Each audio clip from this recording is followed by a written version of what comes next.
जय श्री हरि विष्णु। जय माँ लक्ष्मी। मित्रों, आज की इस वीडियो में आपको बताएंगे कि किस पाप के कारण महिला समय से पहले ही विधवा हो जाती है। मित्रों, भगवान विष्णु और माता लक्ष्मी क्षीर सागर में शेष नाग की शैया पर बैठे हुए थे।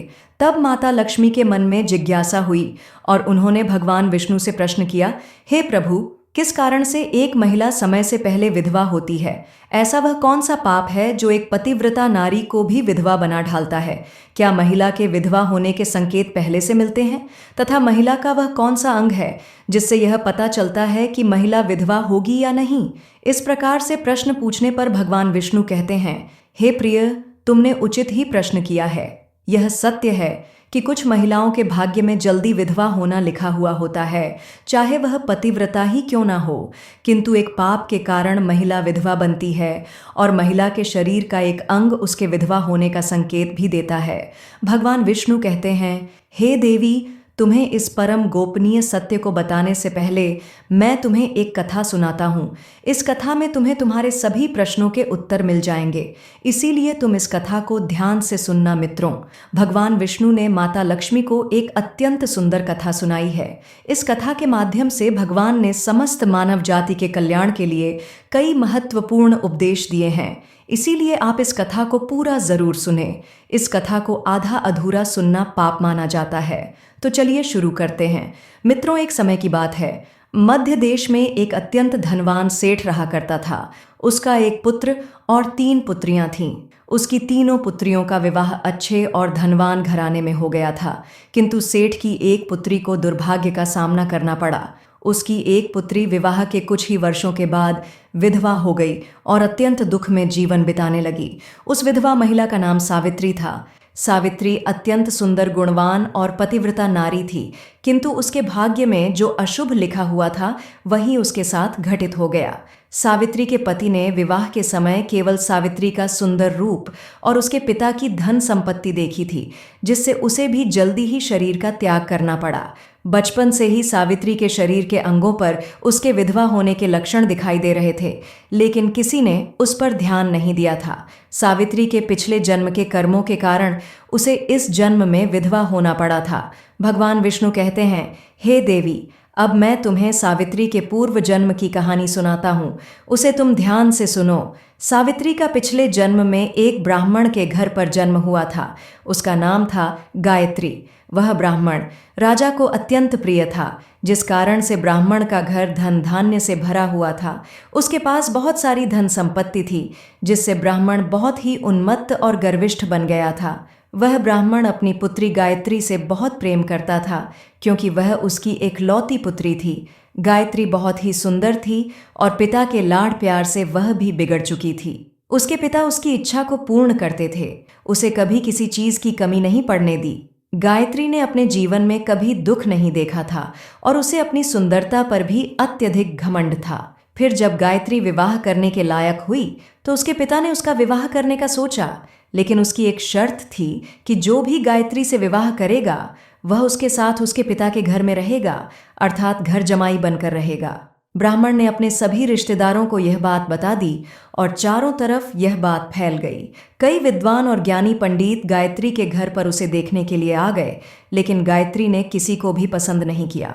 गायत्री ने कई विद्वान ब्राह्मणों को अपमानित करके घर से बाहर निकाल दिया। फिर एक दिन एक अत्यंत सुंदर ब्राह्मण भिक्षा मांगने के लिए गायत्री के घर पर आया, जिसे देखकर गायत्री उस पर मोहित हो गई और अपने पिता से कहने लगी कि वह उसी भिखारी ब्राह्मण से विवाह करेगी। यह सुनकर गायत्री के पिता ने भी उस भिक्षुक ब्राह्मण को गायत्री से विवाह करने के लिए पूछा, तो उस भिक्षुक ब्राह्मण ने भी हाँ कर दिया और फिर गायत्री और उस ब्राह्मण का विवाह संपन्न हुआ। गायत्री विवाह के समय बहुत प्रसन्न थी, उसे उसका मनपसंद जोड़ीदार मिल चुका था। विवाह के बाद कुछ दिनों तक गायत्री अपने पति के साथ बड़े प्रेम से रहने लगी और उसकी सेवा करने लगी, लेकिन कुछ ही दिन बीतने के बाद गायत्री ने अपना असली रंग दिखाना शुरू कर दिया। गायत्री अपने पति को नौकर की तरह समझने लगी।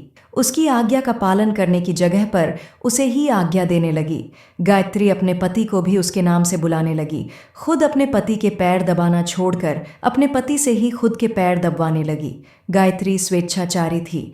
वह पति को बिना बताए ही घर से बाहर चली जाती। कभी पति की कोई बात नहीं मानती थी। पति से पहले ही भोजन करती थी। किसी भी धार्मिक कार्य में पति के साथ नहीं बैठती थी और अकेले ही मौज करती थी। अपनी पत्नी के ऐसे व्यवहार को देखकर गायत्री का पति बहुत दुखी रहने लगा। उसने गायत्री को बहुत समझाने की कोशिश की, लेकिन वह कभी नहीं मानी। गायत्री अपनी ही मनमानी करती रहती थी। गायत्री की माता ने भी उसे समझाने का प्रयास किया कि महिला को अपने पति के साथ ऐसा व्यवहार नहीं करना चाहिए, लेकिन गायत्री अपनी माता की बात कभी नहीं मानती थी और वह जानबूझकर अपने पति को अपमानित करती रहती थी। दिन रात पति की बुराई करना, उसे अपशब्द कहना, उसका नाम लेकर बुलाना आदि प्रकार के कार्य वह रोज करती थी। गायत्री का पति भी उससे बहुत परेशान हो गया था। फिर एक दिन उसने बहुत विचार किया और गायत्री को छोड़कर जाने का निश्चय किया। गायत्री का पति बिना किसी को बताए ही अपने घर को छोड़कर चला गया। उसने गायत्री का त्याग कर दिया और वन में जाकर तपस्या करने लगा, क्योंकि शास्त्र यही कहते हैं कि बुद्धिमान मनुष्य को दुष्ट और स्वेच्छाचारी पत्नी का त्याग कर देना चाहिए, अन्यथा वह भी उसके पाप का भागीदार बनता है। गायत्री का पति वन में जाकर तपस्या करने लगा। गायत्री ने भी अपने पति को खोजने की कोशिश नहीं की और बड़े मौज से अपने ही घर में रहने लगी। गायत्री की माता ने उसे बहुत समझाया कि वह अपने पति से विनती करके उसे वापस घर पर लेकर आए, लेकिन गायत्री कहाँ जाने दो माता, वैसे भी मेरा भीख मंगा पति किसी काम का नहीं है। उससे विवाह करके मैंने उस पर उपकार ही किया था, लेकिन वह मूर्ख मुझे ही छोड़कर चला गया है। ऐसे मूर्ख पति के साथ रहने से अच्छा है मैं अकेली ही रह लूं। मैं इतनी सुंदर हूं कि कोई भी पुरुष मुझसे विवाह कर लेगा। गायत्री की ऐसी बातें सुनकर उसकी माता भी दुखी रहने लगी। उधर गायत्री का पति ध्यान मग्न होकर तपस्या करने लगा और सांसारिक बंधनों से मुक्त होकर ईश्वर की भक्ति में लगा रहा। फिर कुछ दिनों बाद गायत्री के पिता के साथ अशुभ घटना घटी। उसे राजमहल में चोरी करते हुए सिपाही ने पकड़ लिया और राजा को इसकी खबर दी। राजा उस पर बहुत क्रोधित हुए और उसका सारा धन संपत्ति छीनकर उसे कारागृह में डाल दिया। सब कुछ छीन जाने के कारण गायत्री बहुत गरीब हो गई। उसकी माता और गायत्री अब दूसरों के घर पर काम करने के लिए जाने लगे। गायत्री के पिता तो कारागृह में बंद थे, तो उसे और उसकी माता को सारा काम करना पड़ रहा था। तब गायत्री को अकेलापन सताने लगा। घर में कोई पुरुष नहीं था, इसीलिए उनकी सहायता के लिए भी कोई नहीं था। अब गायत्री को अपने पति की याद आने लगी, लेकिन गायत्री का पति तो वन में सन्यासी बनकर बैठा था। फिर गायत्री अपने पति को ढूंढने के लिए वन में चली गई, लेकिन उसे उसका पति कहीं पर भी नहीं मिला। वह वन में हर तरफ घूमने लगी, लेकिन उसे उसका पति नहीं मिला।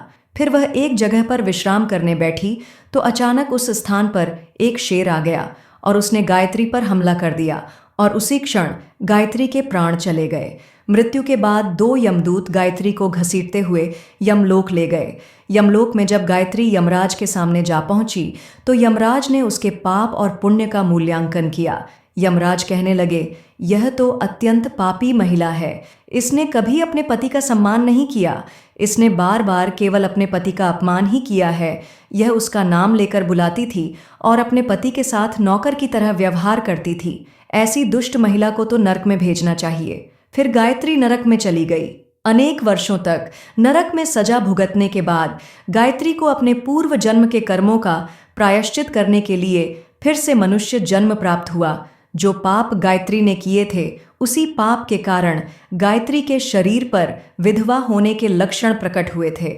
भगवान विष्णु कहते हैं, हे देवी, अब मैं तुम्हें उन चिन्हों के बारे में बताता हूँ जिस महिला के अंग पर ऐसे चिन्ह प्रकट होते हैं, वह महिला समय से पहले विधवा होती है। भगवान विष्णु ने विधवा स्त्री के लक्षण बताए हैं। यदि किसी महिला के पैर पसीने से रहित हो, उस पर नसें दिखाई ना देती हो, उसके पैर चिकने तथा कोमल हो, तो वह महिला सुख भोगने वाली तथा ऐश्वर्यशाली नहीं होती। यदि महिला के पैर का अंगूठा घोल मांसल हो, तो वह महिला पतिव्रता एवं ऐश्वर्यशालिनी होती है।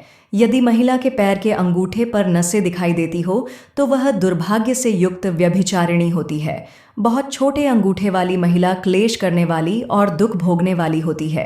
अंगूठा यदि छपता हो, तो वह महिला गर्भधारण क्षमता में दुर्बल होती है। यदि किसी महिला के पैर की तर्जनी उंगली अंगूठे से भी बड़ी हो, तो वह स्वच्छंद काम चार अर्थात अनेक पुरुषों से संबंध बनाने वाली होती है। यदि किसी महिला के पैर की उंगलियां परस्पर मिली हुई हों, एक दूसरे के नजदीक हो, उंगलियां गोल एवं सीधी हो और नाखून पतले एवं छोटे हों, तो वह ऐश्वर्यशालिनी होती है और ससुराल में सुख भोगती है। अब मैं विधवा महिला के पैर के लक्षण बताता हूँ। यदि किसी महिला के पैर का अंगूठा बहुत बड़ा हो और आगे से गोल हो, उसके नाखून टेढ़े मेढ़े हो, अंगूठे पर नसें दिखाई देती हो, तो उस महिला के विधवा होने के योग्य बनते हैं। यदि महिलाओं की दाईं आंख बहुत बड़ी हो, तो वह मृत्यु पर्यंत दुख भोगने वाली होती है।